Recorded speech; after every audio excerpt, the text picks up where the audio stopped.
விஸ்வமடு புன்னை நீராவி பகுதியிலிருந்து முல்லைத்தீவு சிலாவத்தை பகுதிக்கு மோட்டார் சைக்கிளில் 110 லிட்டர் கசிப்பை கடத்தி சென்ற இருவரை புதுக்குடியிருப்பு போலீசார் துரத்தி சென்று பிடித்திருக்கின்றார்கள்.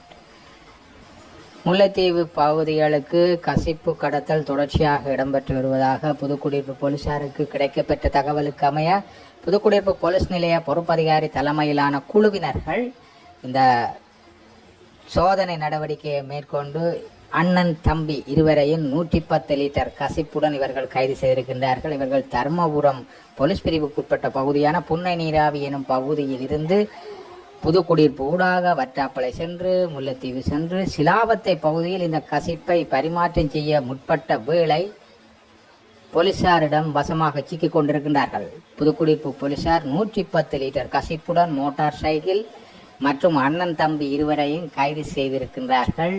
இந்த கசிப்பு கடத்தல் நீண்ட காலமாக இடம்பெற்று வருவதாக போலீசாரின் விசாரணைகளில் தெரிய வந்திருக்கின்றது. போலீசாரின் அதிரடி நடவடிக்கை காரணமாக இந்த கசிப்பு கடத்தல் நடவடிக்கை முறியடிக்கப்பட்டிருக்கின்றது.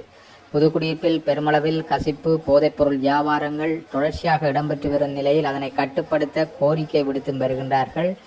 உண்மையில் இந்த கசிப்பு கடத்தலை முறியடித்த புதுக்குடியிருப்பு போலீசார் 110 லிட்டர் கசிப்பினையும் மோட்டார் சைக்கிள் மற்றும் சந்தேக நபர்கள் இருவரையும் நீதிமன்றத்தில் முன்னிலைப்படுத்தும் நடவடிக்கையில் ஈடுபட்டு வருகின்றார்கள். அதாவது 110 லிட்டர் கசிப்பையும் பொதி செய்து மோட்டார் சைக்கிளில் இவர்கள் வியாபாரத்திற்காக இன்னொரு தரகருக்கு விற்பனை செய்வதற்காக கொண்டு சென்ற வேளை இவர்கள் கைது செய்யப்பட்டிருக்கின்றார்கள். இவர்கள் புன்னை நீராவி பகுதியினைச் சேர்ந்தவர்கள். இந்த சந்தேக நபர்கள் இருவரும் நீண்ட காலமாக கசிப்பு கடத்தி வருவதாக தெரிய வந்திருக்கின்றது. இந்த சந்தேக நபர்களையும் சான்று பொருட்களையும் முல்லைத்தீவு மாவட்ட நீதவான் நீதிமன்றத்தில் முன்னிலைப்படுத்தும் நடவடிக்கையில் புதுக்குடியிருப்பு போலீசார் ஈடுபட்டிருக்கின்றார்கள். தற்போது புதுக்குடியிருப்பு பிரதேசத்திலேயே அதிகளவில் சட்டவிரோத போதைப்பொருள் வியாபாரம் இடம்பெற்று வருகின்றது. இவ்வாறு உற்பத்தி செய்பவர்களையும் புதுக்குடியிருப்பு போலீசார் உற்பத்தி இடங்களுக்கு சென்று அவர்களையும் கைது செய்து அதனையும் அளிக்க வேண்டும் என்ற மக்கள் விருப்பமாக காணப்படுகின்றது.